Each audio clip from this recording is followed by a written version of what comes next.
Hi, I'm just Julie and welcome to this episode of Jin School, the Forward 4 game. In this episode, we will break down the entire Forward 4 and Forward 4 to Zen game plan on hit or on block.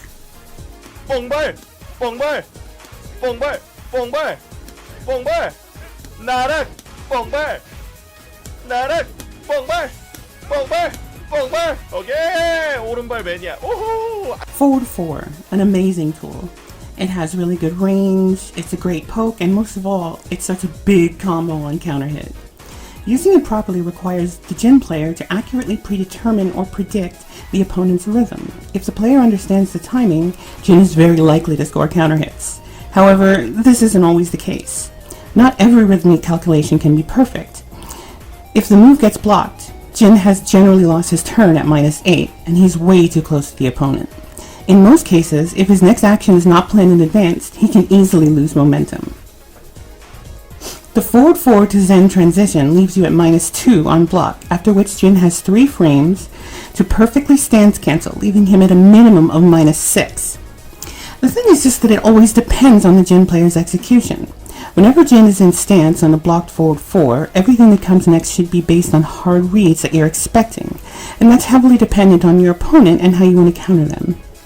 From this point on, we'll take the defender's perspective and we'll go over what their options are and how Jin can counter them.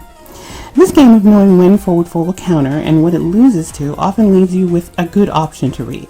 Eddie Wang usually calls it the game of faces, where whoever has the better read on their opponent usually... No, it's basically just rock, paper, scissors, an advanced form of Yomi that produces layers above layers between the players.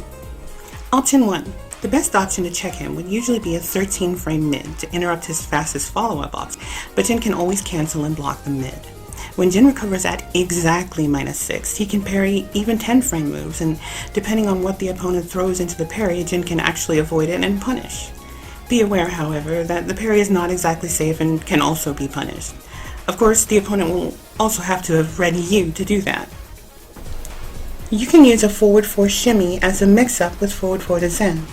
The shimmy will deal with any immediate response, and by getting the opponent to fear the shimmy, you're rewarded with easy transitions.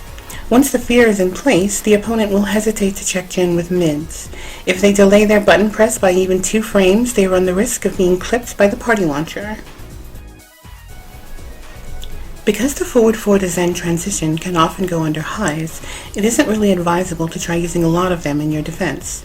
Not only can Jin crush it, but this is where he gets access to the party launcher. There are still certain characters with especially high jabs, and Zen 3 can go under those, giving Jin a counter hit combo. Option 2. A lot of people will go low in order to sneak damage in if Jin is predicting a mid check or expecting movement options to move around it. This works well in most cases, which can encourage Jin players to return to a raw Forward 4 instead. Jin can also make a hard read and cancel into a low parry, in case the opponent tries to sneak lows after they block a Forward 4 into Zen cancel. This works well catching fast lows, goes under highs and throws, and leaves you in a position to easily parry slow lows as well. Another option that covers the slow lows is canceling Zen with 3 instead, which is a safe, homing mid counter hit launcher and will also clip any sidestep attempts and duckers, but will lose to any 13-frame mid. Hopkicks can also be a threat if one stays low for too long. Option 3.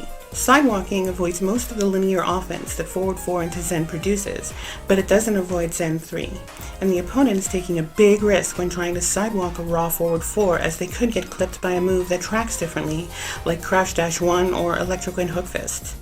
These first 3 options are more of an immediate response to Forward 4 into Zen on block, and while they are good ways to check the transition, the Forward 4 shimmy game can work very well on them.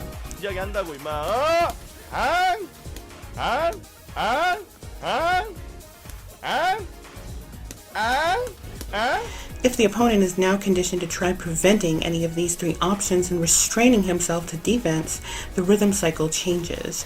Jin can now start his offensive mix-up game from the Forward 4 Zen cancel on block. Option 4. The classic Forward 4 guy response. After a blocked Forward 4 to Zen cancel, if the opponent is respecting Jin and tries to go with a slower load, he can be clipped by another Forward 4. This creates the fear of ducking against Jin, leading to more opportunities to apply more pressure. Option 5 is the party launcher.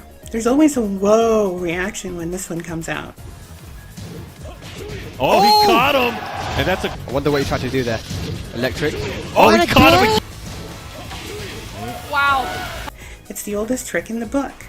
It consists of forcing players to challenge Jin after a forward 4 into Zen transition, with anything slower than 14 frames, and then hitting Zen 1+2. This leads to a very satisfying 100 damage combo if they reach the wall. Don't get too cocky with this though, as it's pretty well known and easily duckable, which is exactly why it goes well with forward 4 guy's strategy. Look!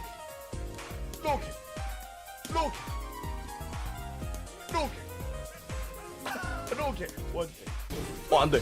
로킥, 로킥, 뻥발, 로킥 콤보, 뻥발, 로킥, 로킥, 뻥발, 로킥, 로킥, 로킥, 로킥, 두 번. Jin can also use Zen 2 to step some linear moves, or Zen 4, which will mostly go under highs and score you a small combo. Both of these moves are punishable on block though, and are best used on impatient players rather than for their potential mix-ups. Forward 4 without stance is +4, however, using the Zen cancel leaves you at +11 on normal hit. From this point, Jin always has to be respected as he has massive follow-ups that launch on counter hit and cancels that lead into a 50-50 pressure game. If the opponent thinks he has a read on Zen 1+2 or Crouch Dash 4, then forward 3 and Crouch Dash 1 become the threat, as well as the classic forward 4 guy response, which is usually hitting forward 4 again and canceling for another mix-up. Forward 4 into Zen on hit can also lead to Crouch Dash 4 launchers or any wave dash mix-ups. It's also a fast way to drive opponents into the corner, and should the opponent decide he can challenge Jin and interrupt him, well, like you'd guess, he can be beat with the classics. In general, it's all about how well you can control your opponent and how well you know your options whether you're blocked or not. A trained Jin knows these things well and is extremely annoying to deal with. Be sure to practice, as it might be an answer to one of many of your issues. I'm just Julie, and this was Jin School, the Forward 4 game. See you next time. Bye!